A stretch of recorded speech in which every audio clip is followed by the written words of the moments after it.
Assalamualaikum warahmatullahi wabarakatuh.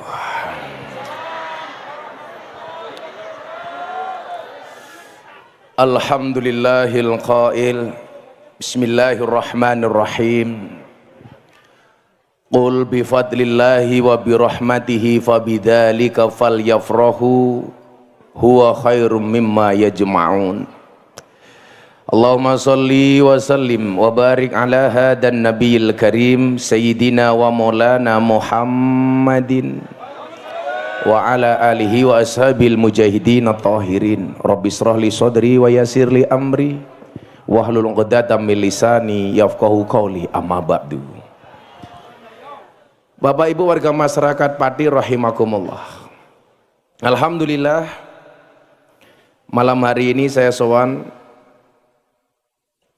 Mudah-mudahan pertemuan ini membawa berkah.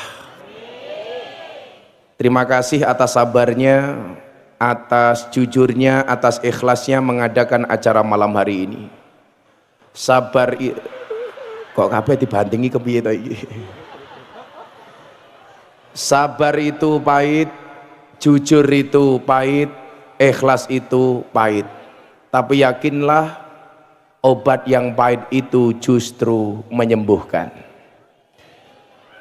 Maka ingat, obat yang pahit saja menyembuhkan, masa senyummu yang manis kok malah menyakitkan.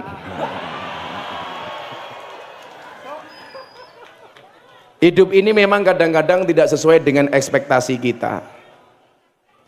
Karena kadangkala Tuhan butuh menguji kesabaran kita. Contoh, menguji kesabaran panitia, kembang apik-apik dipreteli.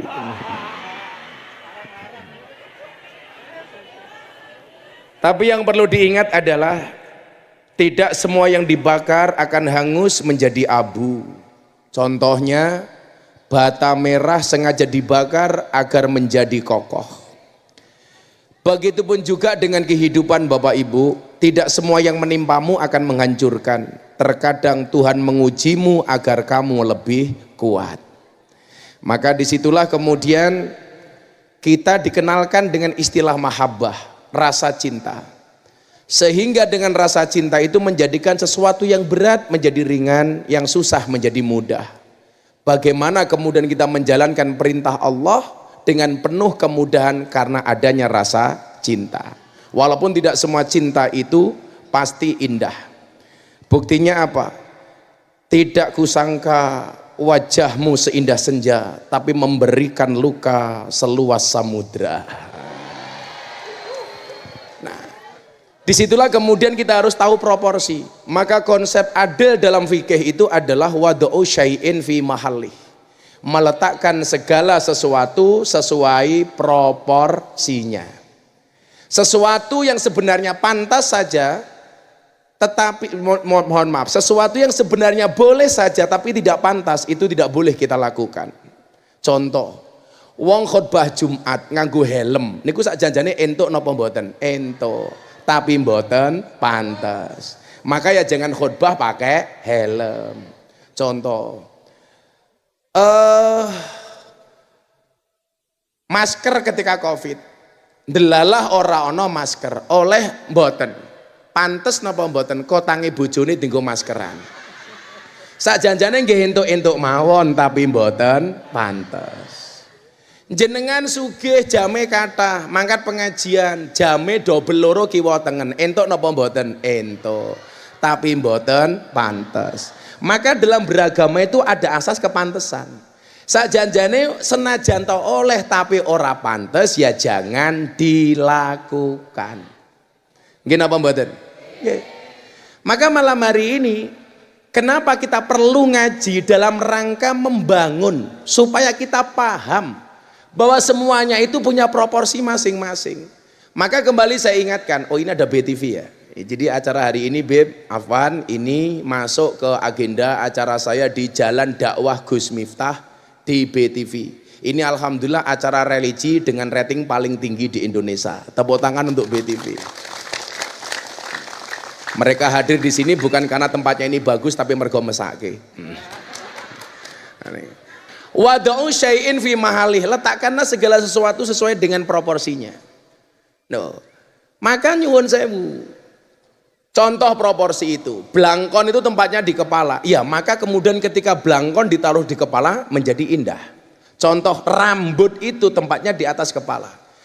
Orang kelihatan cantik atau tampan, ya karena mungkin keberadaan rambutnya. Tapi begitu rambut ditempatkan di sesuatu yang tidak pas, maka menjadi tidak indah. Contoh, rambut jatuh ke makanan. Senajan toh rambut itu indah berada di atas kepala, tapi begitu masuk makanan tidak pantas. Maka banyak orang yang nggak mau makan gara-gara ada rambut. Padahal ini yang jatuh ke makanan baru rambutnya. Coba kalau sampai giginya. Pas kowe mangan rawon, mau ciduk ono untune merongos ngoten niku. Nah, maka kewajiban kita itu sebenarnya apa? Memantaskan diri. Bagaimana kemudian kita layak diakui sebagai umatnya Kanjeng Nabi. Kita layak diakui sebagai umatnya Rasulullah Muhammad Sallallahu Alaihi Wasallam. Makanya saya itu seneng Beb dengan karakter pengajian di Indonesia. Sebelum mau idoh dilaksanakan simtuduror, dilaksanakan tibaan, dilaksanakan berjanjenan. Supaya apa? Supaya kita ngerti ada terima kasih kita kepada Kanjeng Nabi. Wujudnya apa? Wujudnya dengan sholawat. Bagaimanapun kita memahami, kita bisa berislam seperti ini karena sumbangsihnya Kanjeng Nabi. Makanya biasanya kenapa kemudian setiap hadir majelis jamaah itu saya ajak untuk niat.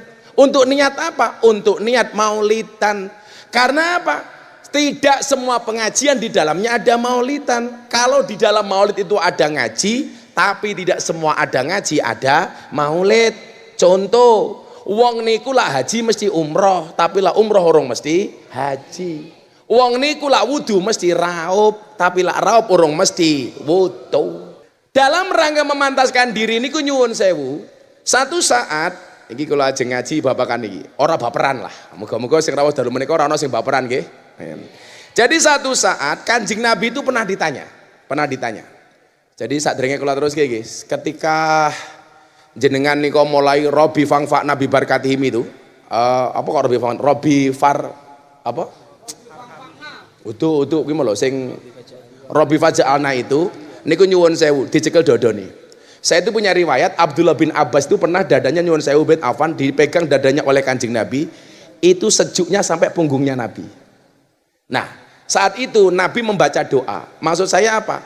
Robi Faja'alna itu kan sebuah permintaan. Jenengan cekel dodone. Karo ndelok seolah-olah kita membayangkan wujud Kanjeng Nabi hadir. Abdullah bin Abbas itu dipegang dadanya oleh Nabi, sejuknya sampai punggungnya Nabi. Abdullah bin Abbas itu alim, ternyata pernah didoakan oleh Nabi ketika dadanya dipegang.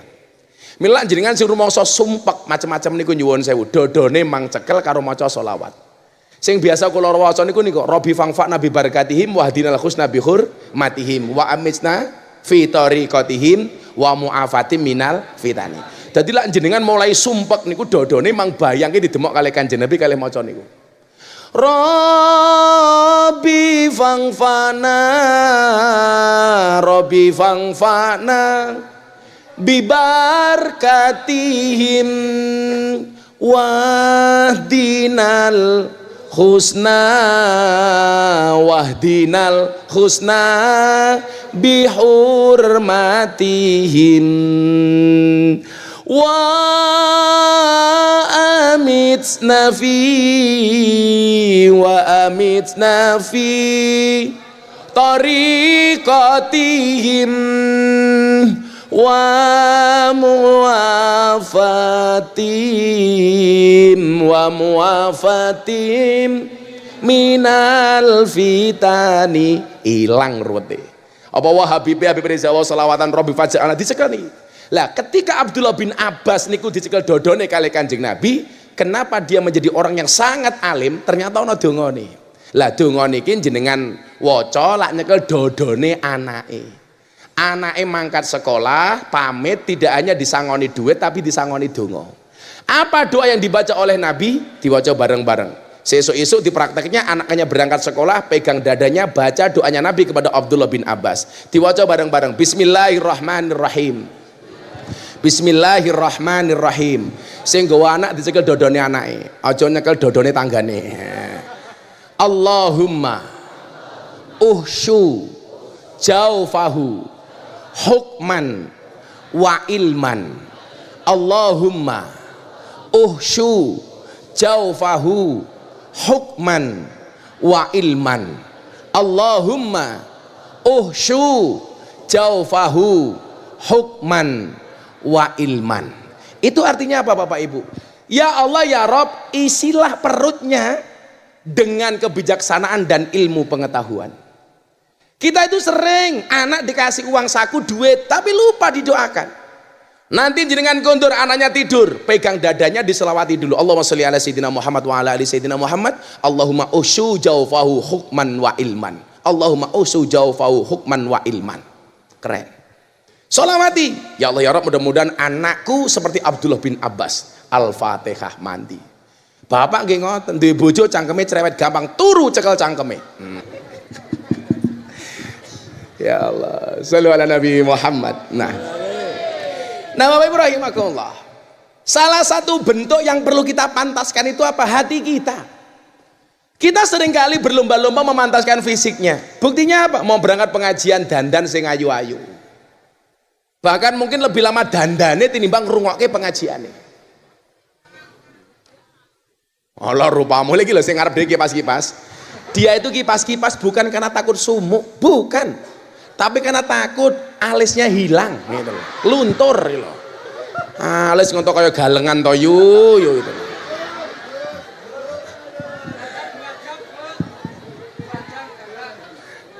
Ya.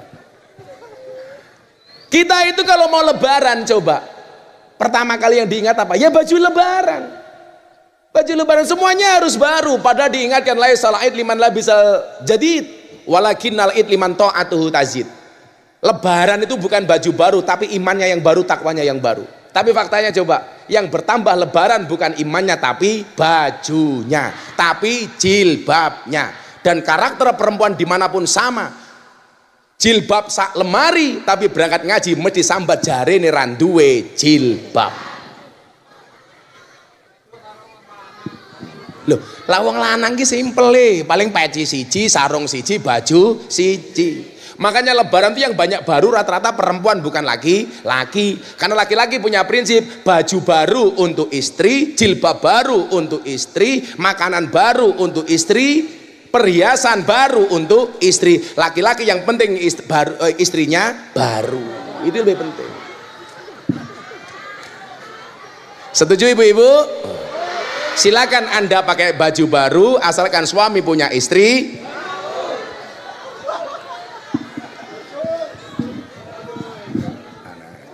Nah, saya tidak mengajarkan Bu, gitu loh, mencontohkan. Nah, yang perlu kita dandani itu apa? Hati. Maka satu saat ada seorang laki-laki yang bertanya kepada Rasulullah Muhammad Shallallahu Alaihi Wasallam. Jadi kenapa umatnya Nabi itu dikatakan umat terbaik, Pak? Awal-awal Nabi itu dikatakan periode terbaik. Soalnya nyuwun sewu, setiap kali ada masalah itu langsung takon karo Kanjeng Nabi. Jadi hampir semua masalah itu terjawab karena sing takon sahabat, sing jawab Kanjeng Nabi. Lah ini makanya sekarang problem umat itu semakin besar. Kenapa? Problemnya semakin banyak tapi kapasitas dai-nya hanya seperti Miftah. Ini problem. Kalau dulu ada masalah yang jawab siapa? Langsung Nabi. Makanya Nabi itu orang yang tidak pernah lupa, tapi kadang-kadang oleh Allah didesain untuk lupa. Lah Kanjeng Nabi itu nggak mungkin lali, Pak. Tapi kadang-kadang Allah perlu mendesain Kanjeng Nabi untuk lali. Supaya apa? Kalau nanti umat punya problem yang sama, wis duwe contoh kaya Kanjeng Nabi. Contoh, Nabi itu pernah sholat duhur 2 rakaat. Begitu selesai didatangi sama sahabat, Kanjeng Nabi, apa ini syariat baru? Kok tumben sholat duhurnya 2 rakaat? Begitu Nabi melakukan itu langsung kembali ke masjid nambahi 2 rakaat. Sehingga hari ini kalau ada umat delala sholatnya lali mong 2 rakaat, kuwi duwe contoh kaya contohnya Kanjeng Nabi. Contoh malih, Nabi itu kan jarang kok subuh kok kawanan kaya awake dhewe niki lak jarang. Lah kelas yang kaya niku lak ya subuh mon usul ini tambahi usolli fardhu subhi kawanan lillahi taala. Wis jam 4 Kanjeng Nabi ngantuk, dawuh karo Bilal bin Rabah, si muadzin yang paling viral. Bilal, kamu jangan tidur, saya ngantuk, nanti subuh saya dibangunkan. Bilal, nggak apa-apa Nabi, saya akan jaga, nanti waktunya subuh saya akan bangunkan Nabi. Ndelalah baik Bilal melu keturun, ikut-ikutan tidur. Begitu bangun matahari sudah agak tinggi, diperkirakan jam 9 pagi. Kamongko urung sholat subuh. Kanjeng Nabi bangun, Bilal, katanya kamu mau menjaga tidur saya, kenapa kamu kok malah ikut-ikutan tidur? Halah Nabi wong jenengan mawon ngantuk napa meneh kula. Akhirnya napa? Disitulah kemudian kita diajarkan sholat subuh dengan cara qadha. Kalau nggak ada contoh Kanjeng Nabi kesiangan Pak, kita bingung kalau tangis siang sholat subuhnya bagaimana. Jadi Kanjeng Nabi salah mawon itu ada hikmahnya. Maka Kanjeng Nabi itu sebenarnya nggak pernah lupa, tapi oleh Allah kadang-kadang diseriusan untuk lupa. Lah ini satu ketika ada sahabat bertanya begini kepada Nabi, Nabi, akhlak yang baik menurut Nabi itu seperti apa? Nah, ini kan halal bil halal, nggih? Halal bil halal. Maka hari ini yang datang minta maaf, saya maafkan. Yang datang minta THR, saya minta maaf.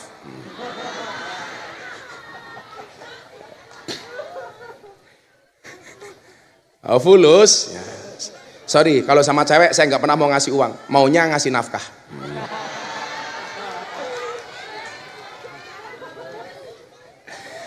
Lah tak nafkahi tua kaya ngene ya rugi aku. Apa gunanya mengenal cinta jika pada akhirnya mendatangkan luka? Lebih baik mengejar cita-cita agar bisa membahagiakan kedua orang tua. Lah. Karena membahagiakan kedua orang tua itu lebih baik daripada membahagiakan janda. Apalagi janda tua. Sakno. Ketok ibuke korban janji. Dari sekian banyak korban gempa bumi dan bahkan korban tsunami, ternyata hanya korban janji yang paling sulit untuk dievakuasi.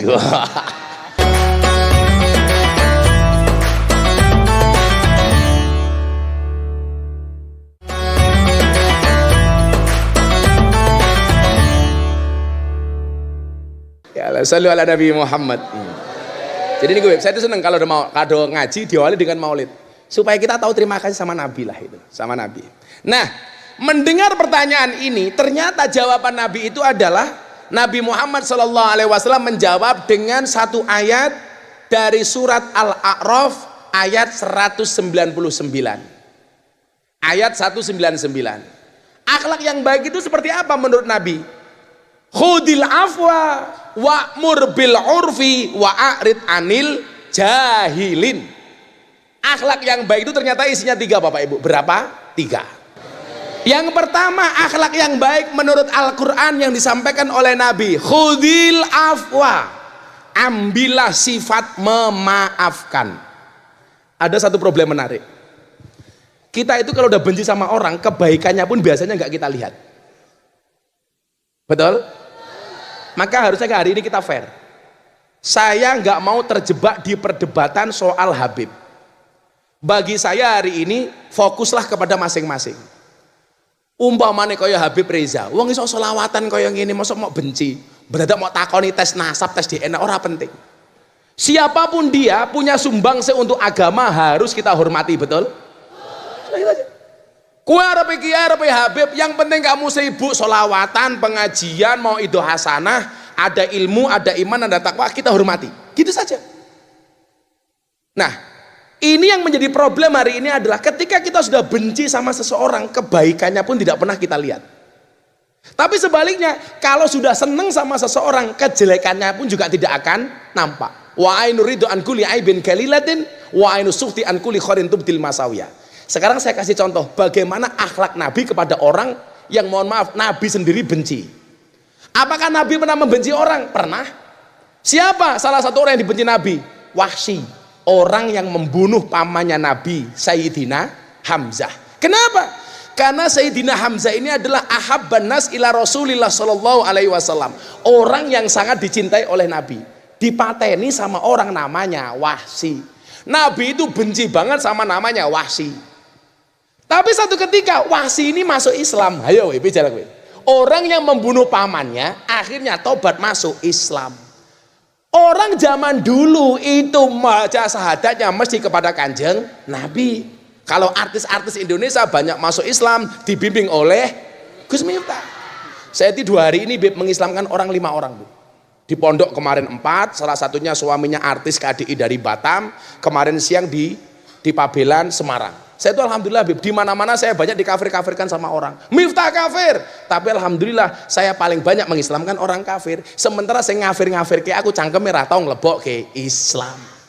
Makanya saya santai banget, Miftah kafir, hurra popo, sahadat meneh, rampung. Oh, kaya Habib Reza diragukan nasabnya, wis monggo, sing penting aku selawatan gitu aja Habib. Itu lebih bagus daripada aku ki cucune Kanjeng Nabi ora penting kayak gitu.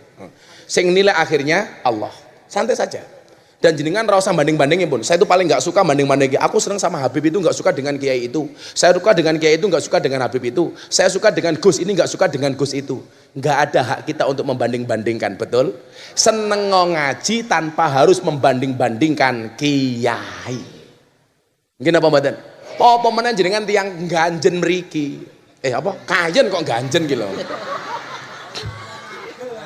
Kayen. Bolo Agung.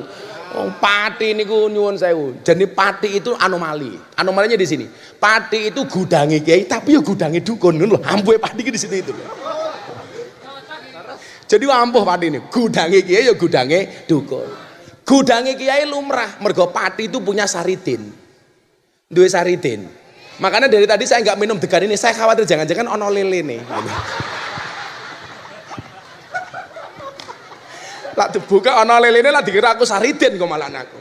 Ya. Kita punya Mbah Abdullah Salam, kita punya Mbah Sal dan macam-macam. Tapi yang nyuwun sewu dukune ya akeh. Mila ning pati iki kuat-kuatan. Kuat dukune apa kuat kiai ini. Itu mbiyen, tapi alhamdulillah sakniki mawon ketua PWNU saking Pati Gus Rozin. Alhamdulillah. Nah, akhirnya apa? Si Wasi ini masuk Islam. Nabi, saya masuk Islam, saya tobat. Apakah tobatnya si Wasi diterima? Diterima. Sing Islam ke Wasi siapa? Ya Nabi. Tapi secara basariah, secara kemanusiaan, Nabi itu tidak sanggup kalau ketemu dengan si Wasi. Kenapa? Karena setiap kali melihat si Wasi, Nabi Muhammad ingat dengan pamannya Sayyidina Hamzah. Maka kemudian yang dilakukan apa? Nabi mengatakan kepada Wasi, Islammu saya terima, tobatmu saya terima, tapi tolong jangan sering-sering ketemu saya. Ini fair Pak. Ora seneng karo wonge, tapi Islam kebaikannya diterima. Mong nyuwun sewu, secara basariah Nabi nggak sanggup kalau melihat wajahnya si Wasi. Caranya bagaimana? Wasi, tobat Anda saya terima, tapi tolong jangan sering-sering ketemu saya. Kanjeng Nabi mendudukkan perkara secara fair. Islamnya Wasi tetap sah, kebenaran dari Wasi tetap diterima, walaupun secara kemanusiaan Nabi nggak sanggup ketemu dengan si Wasi. Yuk kita contoh sikap Kanjeng Nabi kepada Wasi. Karena bisa jadi kita itu nggak cocok sama orang, tapi jangan mengingkari kebaikannya. Contoh, jenengan ra cocok karo Pak Lurah, ento. Tapi kalau Pak Lurah bener ya kudu awakmu dukung senajan to ra cocok pribadi nih Pak Lurah. Contoh, Pak Lurah mempunyai kebijakan bagus, seneng, tapi aku rasa seneng Gus, Lurahnya senengane karaoke, umpamane, itu persoalan lain. Ndi Lurahnya? Oh, iya bro, karaoke bro.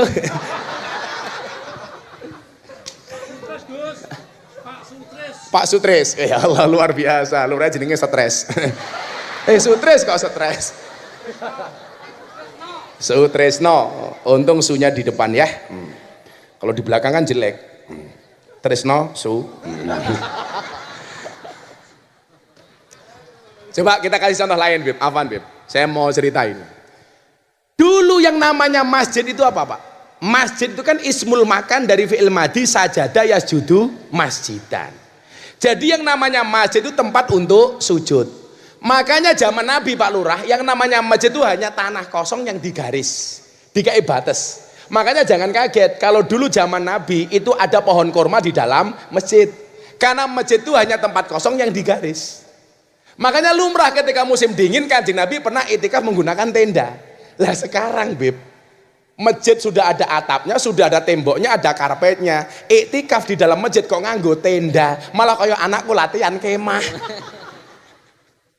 Coba yang viral di TikTok kemarin. Ya tanda, iktikaf di dalam masjid pakai tenda. Ya wis lah rapopo, anggap saja latihan iktikaf. Nah, Nah, satu ketika karena masjid ini tanah kosong, ada orang Badui datang ke masjid. Begitu datang, dia kencing di dalam masjid, nguyuh tur.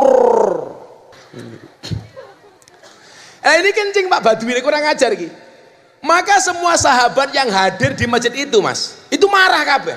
Semuanya melaknat, semuanya mencaci memaki, kurang ajar, nguyuh nih jero masjid, ora sopan dan lain sebagainya. Tapi dari semua yang hadir itu yang tidak memaki cuma satu. Sapa nduk? Kanjeng Nabi Muhammad sallallahu alaihi wasallam. Yang lain teriak-teriak marah, Pak. Nabi Muhammad gak marah. Tapi baru kemudian Nabi Muhammad itu tersinggung ketika apa? Setelah air kencing itu dibersihkan, kemudian si Badui ini mengangkat tangannya kemudian berdoa. Lah, doanya ini yang membuat Nabi Muhammad tersinggung. Apa doanya Badui ini? Allahumma arhamni wa Muhammadan wala tarham ma'ana ahadan. Ya Allah Gusti, berikanlah kasih sayangmu hanya kepadaku dan kepada Nabi Muhammad tok. Yang lain gak usah saja Nabi. Lah ketika si Badui ditanya, kenapa kamu berdoa seperti itu? Karena dari semua orang yang hadir yang tidak marah sama saya hanya Kanjeng Nabi Muhammad tok. Yang lain semuanya memarahi saya. Maka rahmatmu hanya untuk saya saja ya Allah sama Nabi Muhammad. Yang lain gak usah kamu kasih rahmat. Apa jawaban Nabi atas doanya si Badui ini? Lakot tahajar tawasian. Lak carane kaya ngono Mas Badui, kamu itu mempersempit rahmatnya Gusti Allah. Rahmatnya Allah itu luas, jangan kamu persempit. Lah hari ini mohon maaf Pak, kita itu kadang-kadang menganggap diri kita yang paling pantas mendapatkan rahmatnya Allah, kemudian orang lain gak berhak mendapatkan rahmatnya Allah. Seolah-olah yang paling berat mendapatkan rahmat itu Habib tok umpamane. Kiai ini ora pantas. Atau sebaliknya, kiainya paling pantas, maka kemudian mengatakan Habib itu nggak pantas mendapatkan rahmatnya Allah. Seolah-olah yang berat mendapatkan rahmat itu NU tok, Muhammadiyah ora. Ini namanya lakot tahajar tawasian. Anda benar-benar telah mempersempit napa Pak? Rahmate Gusti Allah. Maka nggak boleh. Makanya kenapa saya punya syair itu. Ada NU, ada Muhammadiyah, ada Muslimat, ada Aisyah. Semua akur jaga ukhuwah Indonesia makmur rakyatnya berkah. Kaya ngono ora diamin ke ya Allah. Telat malaikatnya minggat kesuwen. Kabeh akur jaga ukhuwah Indonesia makmur rakyatnya berkah. Salatullah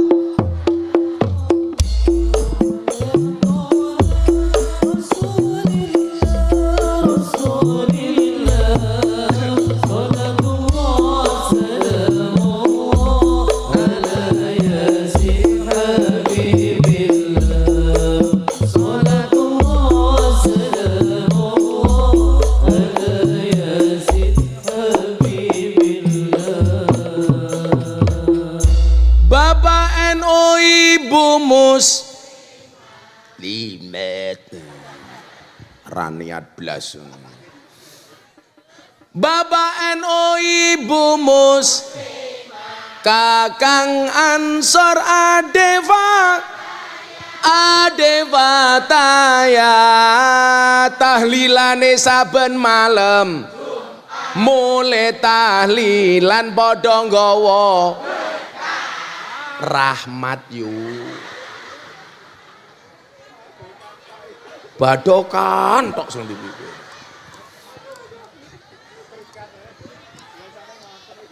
Rahmat napa berkat?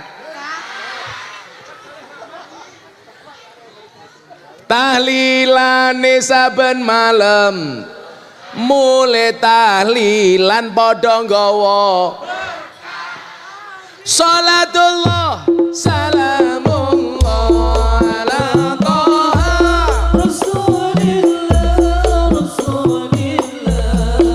salatullah salamullah ala yasin habibillah salatullah salamullah ala yasin habibillah ning sawados ning kali Kayu nongko digawe lemari Habib Reza gagah lan sregep ngaji okeh rondo sing njaluk di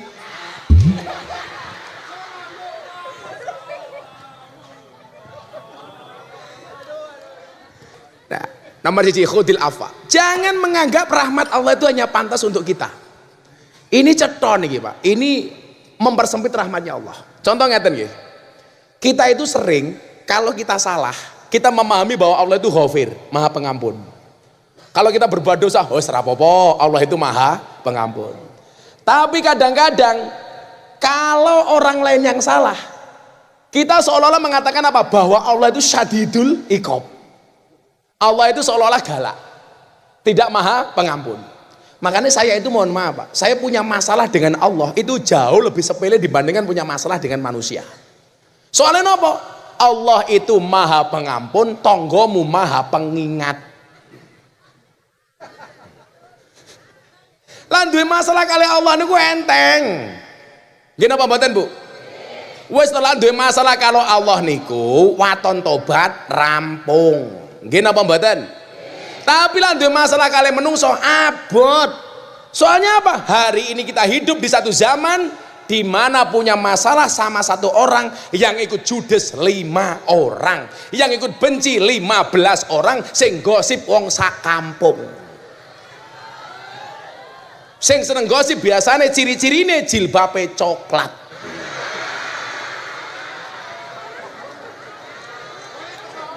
Wonge ya teko.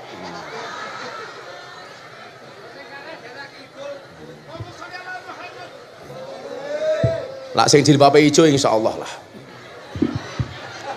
Luweh parah. Makanya hati-hati, Anda yang suka membicarakan orang lain. Imam Syafi'i dawuh ngeten. Lisanuka la tadkur bihi auratamriin. Kenapa? Fakulluka auratun walinasi alsunun. Hati-hati. Jangan pernah kamu gunakan lisanmu untuk menyebutkan aibnya orang lain. Kenapa? Karena masing-masing di antara kamu punya aib, sementara orang lain punya lisan. Kalau Anda membicarakan aib orang lain menggunakan lisanmu, ingatlah orang lain juga punya lisan untuk membicarakan aibmu. Maka konsepnya apa? Aslih nafsaka yasluh lakan nas. Perbaikilah dirimu maka orang lain akan berbuat baik kepadamu. Jangan dibalik, saya mau berbuat baik kalau orang lain berbuat baik sama saya. Kebalik, tuntutlah dirimu untuk berbuat baik, jangan menuntut orang lain untuk berbuat baik. Makanya saya bilang, saya itu tidak minta untuk dihormati, tetapi saya menuntut diri saya untuk bisa menghormati orang lain.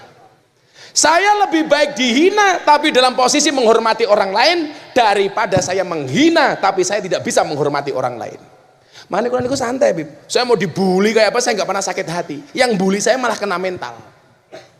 Setiap kali bulian macam-macam. Contoh wingi pilpres, miftah money politik, bagi-bagi duit. Dadi kiai sugih ki repot Bib. Sugih dirasani, kere nggak direken. Lah pil repot pokoknya niku. Nompo amplop dirasani, dom-dom duit dirasani. Seluwih apik aku ngedum duit dirasani daripada orang rasane yo ora duwe duit modar kowe ayo kowe. Undang-undangnya kuwi lho. Sing rumangsa kamu sakit hati gara-gara orang ngerasani kamu, menjelek-jelekkan kamu dan lain sebagainya. Digawe seneng saja. Karena orang beragama itu harus apa? Wa bi rahmati fa bidzalika fal yafrahu. Beragama itu harus asik. Makanya ibu ini loh pengajian asik, jilbabe abang, roke abang, tungkae selonjorke. Ya Allah. Orang rumangsane tungkakmu meletek-meletek to yu.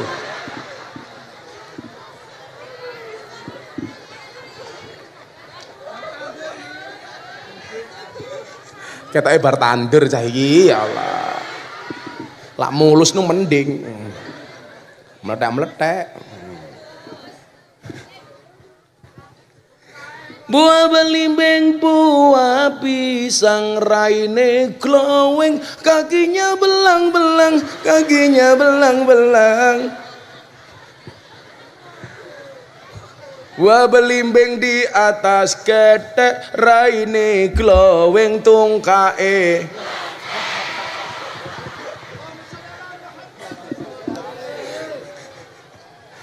Tapi ya ora apa-apa, sing oleh rahmate Gusti Allah ku ora mung sing mulus tok, sing tungkae mlethek ya berhak mendapatkan rahmate Gusti Allah. Mila jenengan tak dongake yo, Mbah, muga-muga rahmate Gusti Allah teko bersama Israel.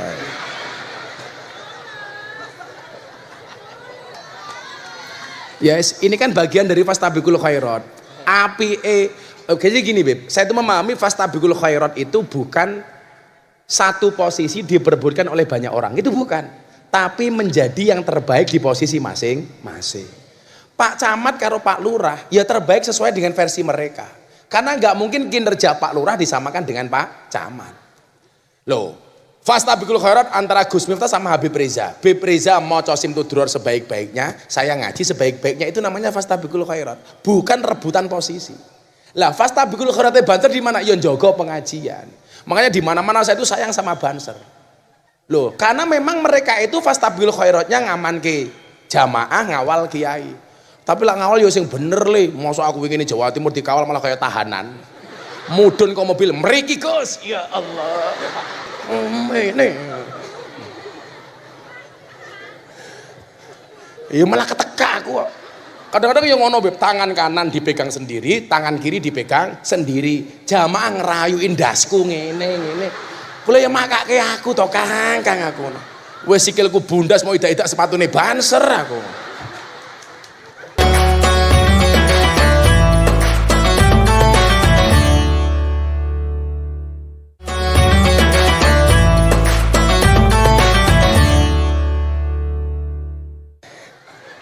Ya segini ki fastabiqul khairat, anak BTV ngerekam sebaik-baiknya supaya gambarnya bagus, anak YouTube juga sama, bakul ya sama, wes pokoknya santai mawon. Itu fastabiqul khairat. Fastabiqul khairat itu tidak harus sama, tapi berbuat baik semampunya sesuai dengan kapasitasnya. Jenengan ra kudu sedekahne ku kaya kula nyah-nyoh. Saya itu punya prinsip, orang kaya itu bukan yang banyak, bukan seberapa banyak yang dia miliki, tetapi seberapa banyak yang dia bagi. Duwe oke kaya ngapa tapi pelit, bagi saya nggak sugih. Makanya dulu guru saya pesan, irilah dengan dua orang. Satu, orang yang banyak ilmu menghabiskan ilmunya untuk mengajar, menghabiskan waktunya untuk mengajar. Atau yang kedua, orang yang banyak harta dan menghabiskan uangnya untuk sedekah. Itu baru ngiri. Jadi awak mungkin pengen bahagia, aku kudu ngenteni sugih le. Maka Gus Miftah bilang, tetaplah hura-hura walaupun kamu belum kaya. Ingat, uang bisa dicari, tapi membuat sakit hati orang iri kapan lagi? Wah. Ngono Pak Lurah, santai wae Pak Lurah. Aja baperan. Lurah baperan cepat mati Pak Lurah. Insyaallah sesuk wis 8 tahun perpanjangan masa jabatan, Lurah yang ngundang pengajian sendiri. Orang kuat bayar cukup pakai BLT. Nah, santai wae.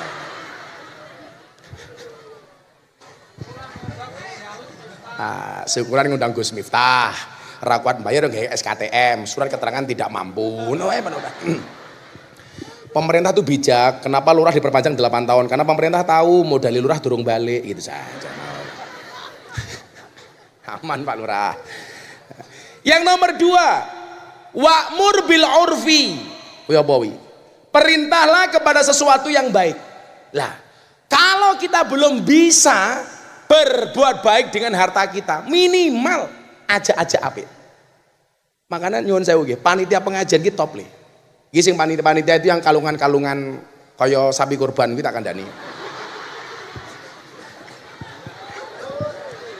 Jangan menghinakan panitia pengajian. Wis, langsung dicopot tok. Kita itu punya guru hebat di Jakarta, namanya Habib Mundir Al-Musawwa. Habib Mundir ini pernah menggelar maulid di Monas yang hadir ratusan ribu orang. Kita tahulah Habib Mundir. Selesai majelis besar, Habib Mundir itu seneng banget. Kenapa? Berhasil membuat acara maulid memuji Kanjeng Nabi dihadiri ratusan ribu jamaah. Beliau berpikir ini pasti Kanjeng Nabi seneng dengan Habib Mundir atas apa yang telah beliau lakukan dan dedikasikan. Delalah sare tidur.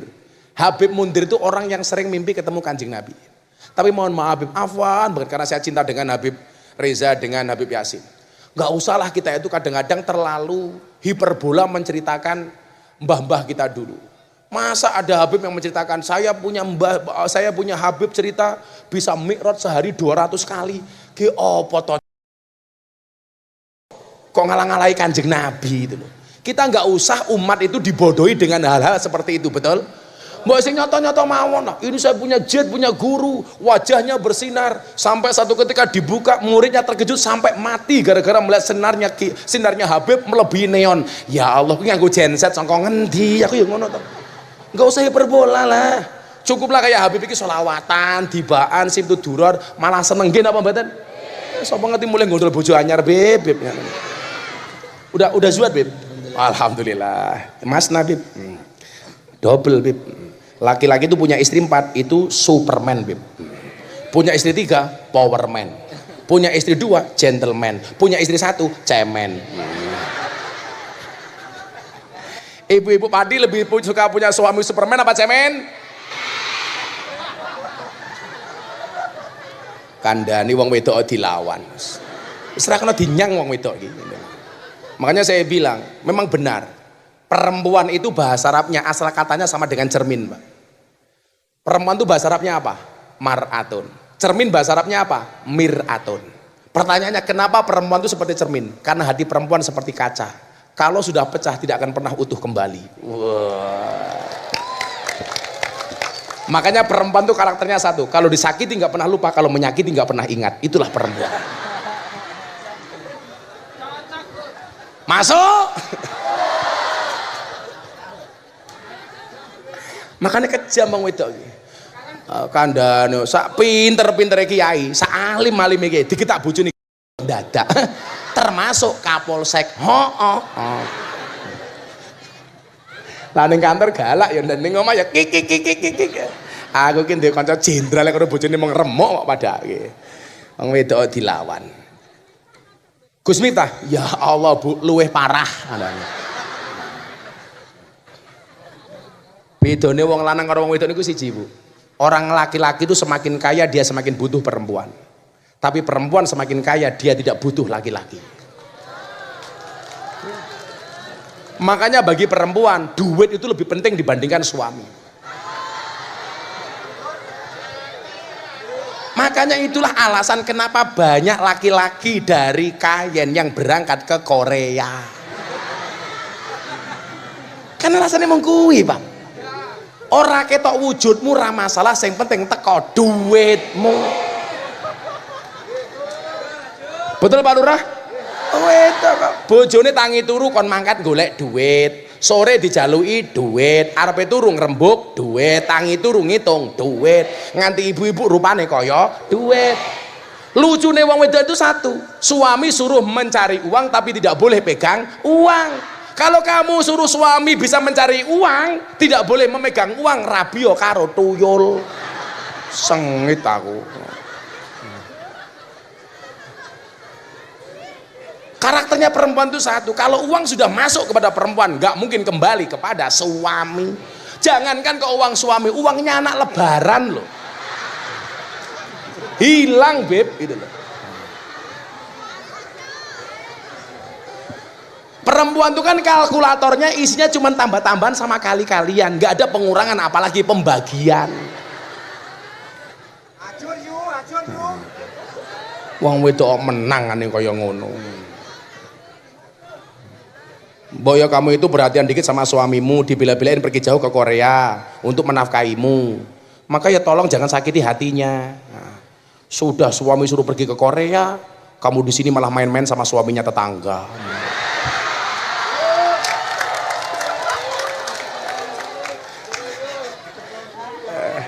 Wongnya ya teko. Ya melu bengok. Jilbabnya biasanya ireng.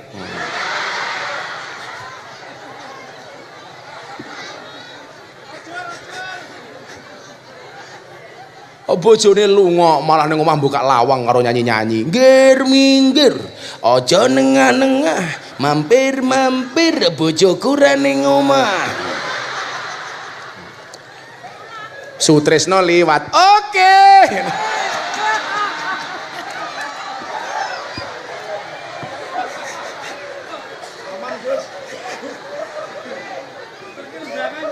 ngaturke undangan pengajian karo Gus Miftah. Oh. Jadi jihadnya laki-laki itu mencari nafkah sampai ke Korea. Jihadnya istri itu apa? Menjaga kehormatan rumah tangga.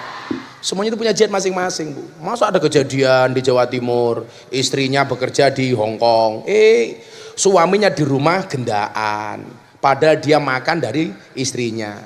Mila kula niku pesen banget nggih. Kanca-kanca iki lak iso kerja ning Korea rasa suwe-suwe. Begitu punya uang ditabung, bikin usaha di rumah. Bagaimanapun berpisah suami istri terlalu lama itu kurang sehat. Nggih napa mboten? Karena memang undang-undangnya yang keluar rumah itu suami bukan istri, Pak. Karena ketika Nabi ditanya begini, Nabi bagaimana Anda membagi antara rumah tangganya Sayyidina Ali dengan Siti Fatimah? Bagaimana Anda membagi tugas antara Sayyidina Ali dengan Fatimah? Lu malah cengengesan tak ajar loh gue. Orang lucu kok guyu men saya iki.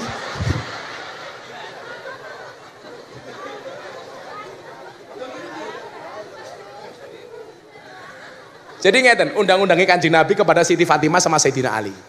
Sayyidina Ali niku mantu Siti Fatimah putra, anaknya Kanjeng Nabi. Qada Rasulullah sallallahu alaihi wasallam ala ibnati Fatimah ala ibnati Fatimah, beliau membagi tugas untuk Siti Fatimah untuk ngurusi urusan di dalam rumah. Wa Ali bi kharijim minal bait, sementara Ali itu untuk ngurusi urusan di luar rumah. Pertanyaannya begini, berarti kalau berdasar hadis ini sebenarnya perempuan boleh bekerja enggak? Sebenarnya boleh, tapi kalau bisa jangan jauh-jauh dari rumah. Makanya yang bekerja di Korea sebisa mungkin yang laki-laki. Perempuan nggak usah ke Korea, tapi lah kepepet itu urusan jenengan lah. Kulo ngomong sak tenane. Kalau toh kemudian harus bekerja di sana, kamu ingat di rumah kamu juga punya suami, punya anak. Oh jadi kono malah kayak gadis. Kadang-kadang gadis songko pati nikah dari pati udah punya suami, pergi ke Korea gayanin telung sumi beb. Pakaiannya melu-melu artis Korea, K-pop. Ayo, kayak siapa? Blackpink. Padahal bentuknya kayak Black Rupo. Kan ora pantes. Lah cewek Korea Pak Lurah pakai pakaian seksi ya pantes, wong ayu putih mulus. Lah bocah kayen ya Allah, sikile meletek-meletek kok pakaiannya seksi. Kalau zaman dulu ada celana namanya Hawaii di atas dengkul, sekarang ada baru wahai, dhuwur banget kok hai ngono kok. Kan kula sering ngaji teng luar negeri. Ya enggak begitulah. Jadi perempuan tuh boleh bekerja, boleh bekerja. Kalau kepepet di Korea monggo, tapi kalau bisa jangan jauh-jauh dari rumah. Kalau saya dari awal bilang sama istri saya, cukuplah kamu menjadi tulang rusukku, biarkan aku menjadi tulang punggungmu. Karena saya punya prinsip laki-laki itu tulang punggung, bukan tulang tulung. Oh no Pak Lurah, makanya istri saya nggak bekerja Pak Lurah. Kepepet istri bekerja, monggo. Tapi jangan sampai melupakan kodratmu sebagai seorang istri. Ini kumawon. Gus, kula pengen kerja bantu suami, monggo. Tapi ingat, silakan. Tapi ingatlah kodratmu sebagai seorang istri dan perempuan. Gus, kenapa istri harus bekerja? Iya, istri harus bekerja. Kenapa? Karena suami hanya titipan. Kalau tidak diambil Allah, minimal diambil mantan.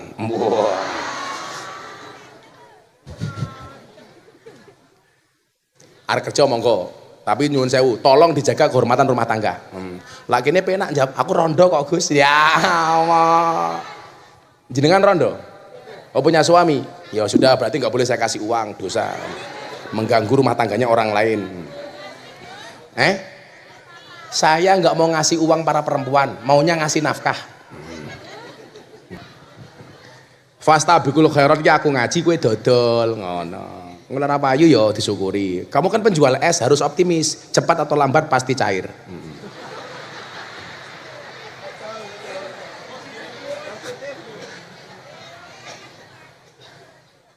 Ya wes, kuwi sing khusus wong kuwi dibaginan tak tukune pira kuwi? Pira? Loh, langsung rebutan ki berarti mau ora payu ki mergo ora ngelak, mergo ora duwe duit. Sing mburi rasa morong.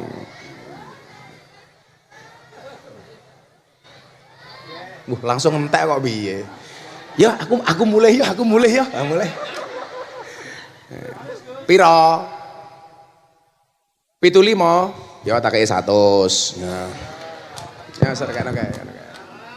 Ya wis piye-piye niku jihad nyukupi anak bojone kok. Wis ra apa-apa. Shallu ala Nabi Muhammad.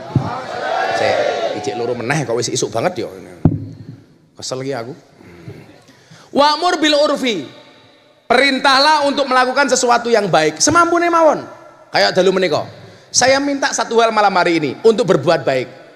Apa, Gus? Jangan tinggalkan sampah malam hari ini. Sing rumangsa nggawa sampah silakan dibawa pulang masing-masing. Setuju? Islam ki ngajarke an-nadhafatu minal iman, kok saben pengajian malah numpuk sampah. Nggih napa mboten? Sederhana saja, pungut yang ada di depanmu dan di belakang, di bawahmu. Selesai. Saya itu malu, Bu, kalau pengajian di mana-mana. Begitu pengajian sampahnya berserakan di mana-mana. Yuk, hari ini kita wa'mur bil urfi, perintah baik. Berbuat baik itu nggak perlu abot-abot pun. Contoh, kalau memang orang kaya bisa sedekah dengan uangnya, orang miskin sedekah dengan apa? Dengan doanya. Dengan doanya. Gus, saya punyanya tenaga, dengan tenaga. Rumangsani pengajian sing nglagati bocah Korea. Ya wes, aku bantu mungut sampah yang ada di tempat saya. Kan selesai. Nggih mboten? Setuju? Malam hari ini habis pengajian nggak ada sampah yang berserakan. Bawa pulang, tumpuk dari siji. Ini bagian dari wa'mur bil urfi. Diresiki. Saya itu Beb, Afwan, kalau pengajian di tempat saya, itu kan saya ada rutinan 2 kali. Sholawatan sama Beb Zaidan, malam Rabu Wage, sama malam Ahad Paing. Mujadah di Ghafilin. Saya itu kadang-kadang kalau keluar, lihat makanan yang masih ada, itu nangis. Saya itu paling nggak bisa melihat makanan dibuang. Makanya kalau ambil makanan, saya itu pasti bersih. Mesti bersih. Jangan sampai menyisakan makanan. Kudu resik. Itu bagian dari wa'mur bil urfi. Bu, biasakan resi. Ayo, saya pengen malam hari tempat pengajiannya seresi raimu.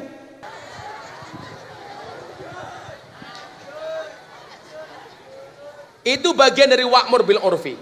Kemudian yang ketiga, akhlak yang baik itu menurut Al-Quran adalah wa'arid anil jahilin. Abaikan orang-orang bodoh yang berbuat tidak menyenangkan. Ini ajaran untuk tidak baper, Pak Lurah.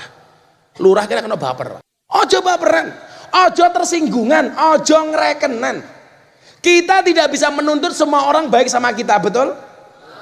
Kita itu siapa kok nuntut semua orang harus baik sama kita? Sebaik-baik kamu pasti ada orang yang tidak suka. Makanya santai mawon. Kok kamu dijatuhkan? Berpikir positif, berarti kamu tinggi.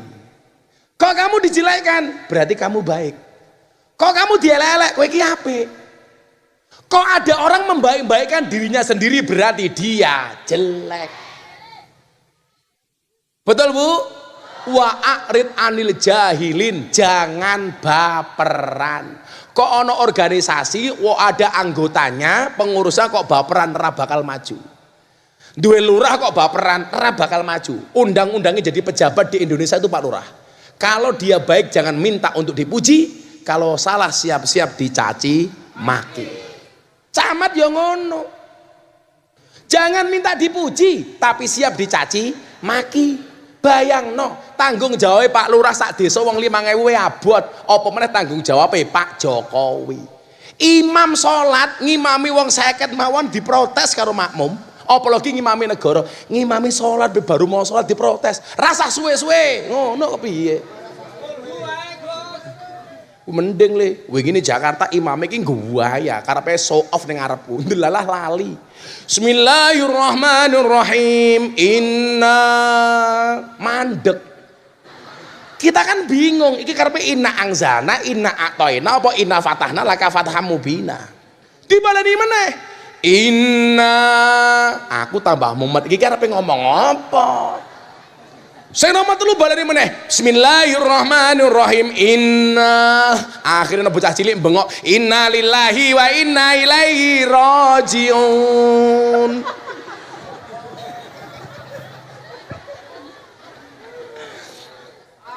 Makanya kenapa imam itu kalau bisa membaca surat atau ayat yang masyhur-masyhur saja, supaya kalau salah makmum gampang bener ki.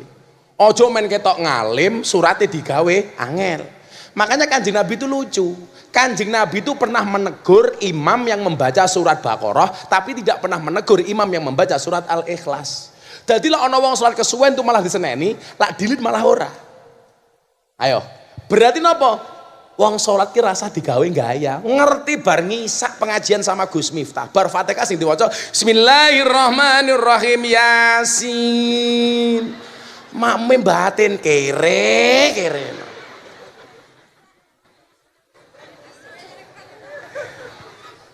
Bar ngisak ana pengajian kok sing diwaca Yasin malah Qur'anil Hakim ya kesuwen. Malah digawe falyafrahu saja. Maka wa'arid anil jahilin, akhlak yang baik itu menurut Kanjeng Nabi adalah abaikan orang bodoh. Orang mau ngomong apa silahkan, tapi jadilah yang terbaik. Sekali lagi saya bilang, kita tidak bisa ngatur ombak, tapi kita bisa belajar berselancar. Kita tidak bisa ngatur omongan orang lain kepada kita, tapi kita bisa ngatur bagaimana menghadapi omongan orang lain kepada kita. Moga-moga kabeh selamat, amin. Sudah jam 2 pengajian selesai. Hasbi Rabbi Jalallah ma fi qalbi ghairullah Nur Muhammad sallallahu la ilaha